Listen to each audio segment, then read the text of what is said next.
Hi everyone. Lockdown டைமில் biscuit மட்டும் வச்சு ஒரு கேக் எப்படி பண்ணுறதுன்னு பார்க்கலாம். அதுக்கு வந்து நான் அதை ப்ரெஷர் குக்கரில் தான் பண்ண போகிறோம். ஸோ குக்கரில் வந்து ஒரு ஸ்டாண்ட் வச்சுருக்கேன். குக்கரை வந்து ஒரு 10 நிமிஷம் ப்ரீஹீட் பண்ணிக்கலாம். நான் வந்து 2 கப் அளவுக்கு பிஸ்கெட் எடுத்திருக்கேன். 1.5 கப் அளவுக்கு க்ரீம் பிஸ்கெட், 1/2 கப் அளவுக்கு சாதா பிஸ்கெட் எடுத்திருக்கேன். க்ரீம் பிஸ்கெட் இருந்தால் கேக் வந்து இன்னும் கூட நல்லா வரும். ஸோ இதை வந்துட்டு ஒரு மிக்ஸி ஜாரில் போட்டு நல்லா நைஸாக அரைச்சி எடுத்துக்கலாம்.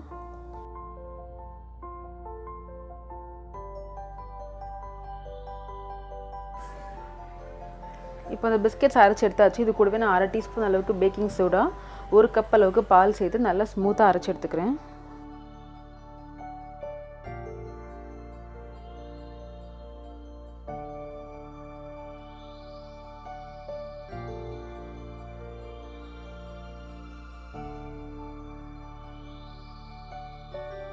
இப்போ அந்த கேக் வைக்க போகிற பாத்திரத்தில் வந்து நான் ஃபுல்லாக பட்டரால் கோட் பண்ணிட்டேன்.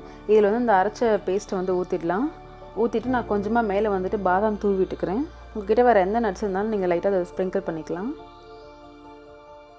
குக்கர் வந்து 10 நிமிஷம் ப்ரீஹீட் பண்ணியாச்சு. இப்போ இதில் வந்து இந்த கேக் ஊற்றின பாத்திரத்தை வச்சு குக்கர் வந்து நல்லா டைட்டாக மூடிடுங்க. விசில் போட வேண்டாம். மூடியை மட்டும் போட்டு மூடிட்டு ஒரு 40லேருந்து 50 நிமிஷம் வரைக்கும் வச்சு பேக் பண்ணிக்கலாம். ஸோ 40 மினிட்ஸ்க்கு அப்புறம் பார்த்தீங்கன்னா வந்து கேக் நல்லா வந்துடுச்சு. இப்போ ஏதாவது ஃபோர்க் இல்லை குச்சி ஏதாவது விட்டு பார்த்தீங்கன்னு சொன்னாக்கா உங்களுக்கு அது க்ளீனாக வெளியே வரணும். அப்படின்னு நல்லா பேக் ஆகிடுச்சுன்னு அர்த்தம்.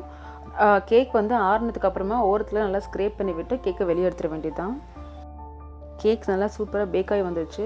ஸோ லாக்டவுன் டைமில் வீட்டில் இருக்கும்போது வந்துட்டு கேக் சாப்பிடணும் போல் இருக்குது. பட் வேறு எந்த பொருளும் வீட்டில் எல்லாம் பிஸ்கெட் மட்டும்தான் இருக்குனாக்கா அதை வச்சு நீங்கள் இந்த மாதிரி டேஸ்டியாக வந்து கேக் பண்ணலாம்.